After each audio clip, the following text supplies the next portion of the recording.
السلام علیکم ورحمۃ اللہ وبرکاتہ۔ آج ابراہیم علیہ السلام کے بارے میں کچھ قصہ سنانے جا رہا ہوں۔ اس کا کچھ حصہ آج سناؤں گا، اس کے بعد والے ویڈیو میں کچھ حصہ آئے گا۔ بسم اللہ الرحمن الرحیم۔ حضرت ابراہیم علیہ السلام کچھ خصوصیات۔ حضرت ابراہیم علیہ السلام ایک مشہور اور عظیم و شان نبی اور رسول ہیں جن کا ذکر قرآن مجید میں کثرت سے آیا ہے۔ حضرت ابراہیم علیہ السلام کا قرآن مجید میں 25 سورتوں کی 63 آیتوں اور 73 مقامات پر ذکر آیا ہے، اور یہ بات ابراہیم علیہ السلام کے بلند مقام ہونے کی دلالت کرتی ہیں۔ آپ کو خلیل اللہ یعنی اللہ کے دوست کا لقب ملا۔ حضرت ابراہیم علیہ السلام کے والد کا نام آزر تھا۔ حضرت ابراہیم علیہ السلام سام بن نوح علیہ السلام کے اولاد میں سے ہیں۔ حضرت ابراہیم کی پیدائش عراق کے مشہور شہر بابل میں ہوئی۔ وہاں بت پرستی عام ہو چکی تھی اور وہاں کا حکمران بھی ایک کافر تھا جس کا نام نمرود تھا۔ باپ کو اسلام کی دعوت۔ ابراہیم علیہ السلام نے ایک لمحے کے لیے بھی بتوں کی پوجا نہیں کی تھی۔ آپ نے اپنی قوم کو بتوں کی پوجا کرتے دیکھا تو ان کا ملامت کی، ایک اللہ کی طرف دعوت دی، اور دعوت کے ابتدا انہوں نے اپنے باپ سے کی۔ اللہ تعالیٰ سورہ مریم میں فرماتا ہے، اے نبی، کتاب میں ابراہیم کا ذکر کر، بے شک وہ سچا نبی تھا۔ جب اس نے اپنے باپ سے کہا، اے میرے باپ، بے شک وہ علم مجھے عطا ہوا ہے جو تمہیں حاصل نہیں ہوا، اس لیے میری اطاعت کریں، میں آپ کو سیدھا راستہ دکھاؤں گا۔ اے میرے باپ، شیطان کی عبادت نہ کریں، بے شک شیطان اللہ کا نافرمان ہے۔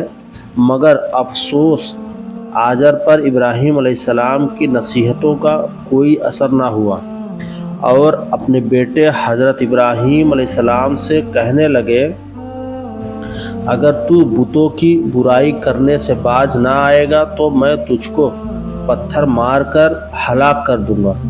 اور کہا، تو مجھ سے ایک مدت تک دور ہو جا، یعنی مجھ سے اتنا دور ہو جا کہ کبھی نظر نہ آئے۔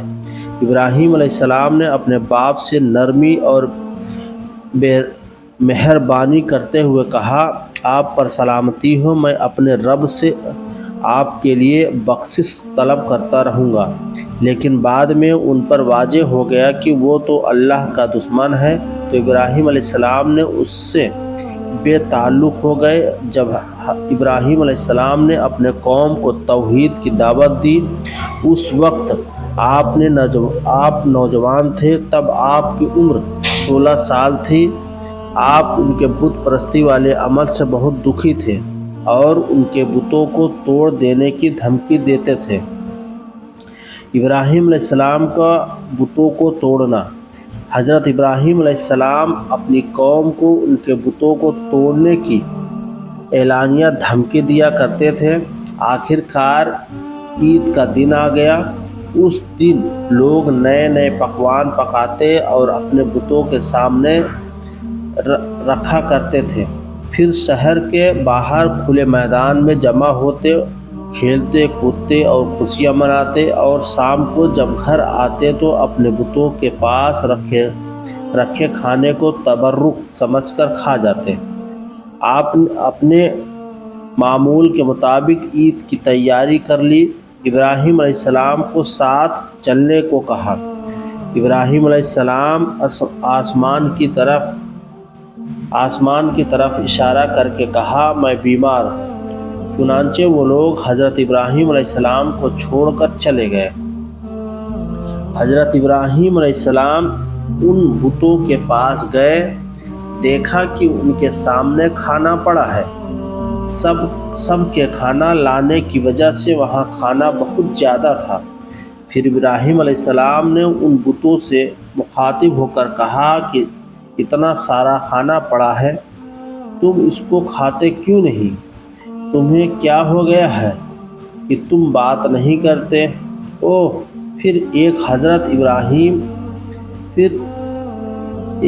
ابراہیم علیہ السلام ایک کلہاڑی لی اور ان بتوں کے ٹکڑے ٹکڑے کر دیے۔ لیکن بڑے بت کو چھوڑ دیا تاکہ سب یہ سمجھے کہ اس بڑے بت نے توڑا ہے۔ حضرت ابراہیم علیہ السلام اور مشرکین کی گفتگو۔ جب مشرکین میلے سے واپس آئے تو اپنے بتوں کو دیکھا کہ وہ سب ٹوٹے اوندھے منہ پڑے ہیں۔ یہ سب دیکھ کر سب حیران ہو گئے کہ یہ کیسے ہو گیا، اور پھر آپس میں گفتگو کرنے لگے کہ یہ کس نے کیا ہوگا۔ پھر انہی میں سے کچھ لوگوں کو خیال آیا کہ ابراہیم نے کہا تھا کہ وہ بیمار ہے اور انہوں نے اپنی بتوں کی دیکھ بھال کرنے کو کہا تھا، تو سب نے یہ سوچا کہ یہ ابراہیم کا کام ہے، کیونکہ ابراہیم نے پہلے کہا تھا کہ میں بتوں کو توڑ دوں گا، اس لیے اسی نے توڑا ہوگا۔ پھر سب نے مشورہ کیا کہ ابراہیم کو بلایا جائے اور اس کو سزا دیا جائے۔ چنانچہ سب جمع ہوئے اور ابراہیم علیہ السلام کو بلایا گیا۔ پھر قوم کے لوگوں نے ابراہیم علیہ السلام سے کہنے لگے کہ سچ بتا، کیا تو نے یہ سب کیا ہے؟ جواب میں ابراہیم علیہ السلام نے کہا، یہ کام تو اس بڑے بت کا ہے، مجھ سے کیوں پوچھتے ہو؟ تم اپنے معبودوں سے کیوں نہیں پوچھ لیتے؟ وہ سب سوچ میں پڑ گئے۔ پھر کہنے لگے، اے ابراہیم، کیا تمہیں پتہ نہیں یہ بے زبان ہے، یہ بول نہیں سکتے؟ پھر ابراہیم علیہ السلام بولے، تم اس چیز کی عبادت کرتے ہو جو تمہیں کچھ نفع نہ دے سکے اور نہ نقصان پہنچا سکے۔ تعجب ہے تم پر اور ان پر جو اللہ کے سوا کسی اور کو پکارتے ہیں، کیا تم میں بالکل عقل نہیں؟ اس سب کے باوجود بھی وہ کفر پر ڈٹے رہے۔ ابراہیم علیہ السلام کا آگ میں ڈالا جانا اور آگ سلامتی کے ساتھ ٹھنڈی ہو جانا، اتنے واضح دلیل کے باوجود بھی وہ کفر پر قائم رہے اور حضرت ابراہیم علیہ السلام کو آگ میں ڈالنے کا ارادہ کیا۔ ایک میدان کا انتخاب کیا، پھر اس میدان کو پتھروں سے گھیر دیا اور سب کو حکم دیا کہ لکڑیاں جمع کر کے اس گھیرے میں رکھا جائے۔ چنانچہ لکڑیاں جمع کی گئی۔ لکڑیاں اتنی جمع ہوئی کہ زمین تک نظر نہیں آتی تھی۔ پھر ان لکڑیوں کو آگ لگائی گئی۔ جب آگ کے شعلے آسمان سے باتیں کرنے لگے تو حضرت ابراہیم علیہ السلام کو آگ میں ڈالنے کے لیے ایک جھولا تیار کیا اور اس سے ابراہیم علیہ السلام کو رکھا گیا۔ اس وقت حضرت ابراہیم علیہ السلام نے یہ دعا پڑھی، حسبنا اللہ و نعم الوکیل، ہمیں اللہ کافی ہے اور وہی بہترین کارساز ہے۔ بعض روایت میں آیا ہے کہ جب ابراہیم علیہ السلام کو آگ میں ڈالا جانے لگا تو حضرت جبریل علیہ السلام آئے اور کہا، اے ابراہیم، اگر کوئی حاجت ہے تو میں حاضر ہوں۔ ابراہیم علیہ السلام نے کہا، اگر تم اپنی مرضی سے آئے ہو تو مجھے تمہاری ضرورت نہیں۔ چنانچہ جب ابراہیم علیہ السلام کو آگ میں ڈالا گیا تو وہ اللہ کے حکم سے آگ سلامتی کے ساتھ ٹھنڈی ہو گئی۔ بعض روایتوں میں ہے ابراہیم علیہ السلام فرمایا کرتے تھے، مجھے ان دنوں جو راحت و سکون تھا ویسا آگ سے نکلنے کے بعد نہیں ہوا۔ سبحان اللہ! اتنا بڑا معجزہ دیکھنے کے باوجود صرف حضرت لوط علیہ السلام کے علاوہ کسی نے ایمان نہیں لایا۔ نمرود کا حضرت ابراہیم علیہ السلام سے گفتگو۔ آگ کا واقعہ جب نمرود بادشاہ کو معلوم ہوا تو اس نے حضرت ابراہیم علیہ السلام کو اپنے دربار میں بلایا اور اللہ تعالیٰ کے بارے میں پوچھا تو ابراہیم علیہ السلام نے کہا، میرا رب وہ ہے جو زندہ کرتا ہے اور مارتا ہے۔ جواب میں اس نے کہا، میں بھی زندہ کرتا ہوں اور مارتا ہوں۔